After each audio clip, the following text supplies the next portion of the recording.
I just want to provide a brief update to you on our financial position at Conwy County Borough Council. Last time I did this, I outlined that we're facing a very difficult year ahead in financial terms.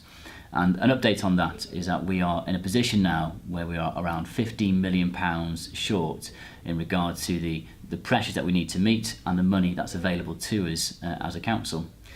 So that £15 million is made up from a few areas. First of all, we received the lowest settlement in Wales from Welsh Government. That makes up for the majority of our funding. So a reduction in that has a big impact on our ability to deliver services. The second large area of pressure we're seeing is in social care. And clearly that's a priority for us as a council, and we want to make sure that social services and our schools are properly funded in this area. So that means some of our other services are going to see quite a significant cut to their budget. So some areas are receiving a 7% cut in the next financial year. Other services such as social care and schools are receiving a lesser cut as we prioritise that really important area of work.